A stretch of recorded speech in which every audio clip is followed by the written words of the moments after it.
Bismillahirrahmanirrahim. Assalamu alaikum. You are watching YouTube and Facebook channels of Professor Dr. Rizwan Jamil Qureshi, and I'm starting lecture number 3 of Introduction to Information Technology IIT course, and it's a lecture 3. Today we will discuss about the hardware components of computer, and we have one of the component name. It's called system unit, which is box other than the monitor, keyboard and the mouse. This box, in slang term, it is called CPU, which is totally wrong, because CPU is one of the components under the system unit. That is one thing I want to clarify. After that, we have memory in terms of motherboard is there, and on the motherboard we have memory, or we have hard disk is there, RAM is there,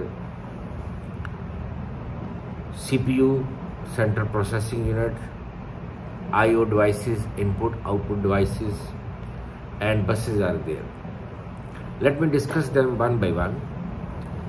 The memory, one is in the hard disk, other is in the motherboard in the form or near the processors are there in the form of RAM and ROM. The RAM is random access memory and ROM is read-only memory.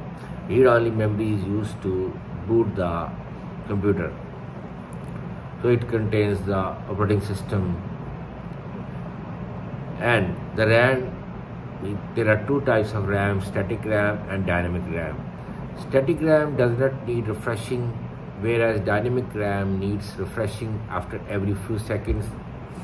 So the static is not erasable, whereas dynamic is erasable. So static RAMs are more expensive, and the hard disk contains data, permanent storage. Smallest unit is called bit, and computer only understands 0 and 1, we already discussed. 8 bits is equal to 1 byte, and then you have kilobyte, 1000, megabyte, gigabyte, terabyte, and so on. Let's go back to our discussion about the memory. The static RAM and dynamic RAM I already covered. Now the CPU, central processing unit. It contains 3 main components: arithmetic, logic unit, control unit, and registers. Arithmetic and logic unit are responsible or is responsible for arithmetic and logic operations. Control unit is acting like a manager or mudir to monitor the operations, and registers store data temporarily. And there are different type of registers, like buffer register is there, memory address register is there, memory data register is there, instruction register, program counter. So there are various registers, and each register has a specific job. I'm not going in detail about the hardware because it's not my area. And then you have CPU instruction execution cycle.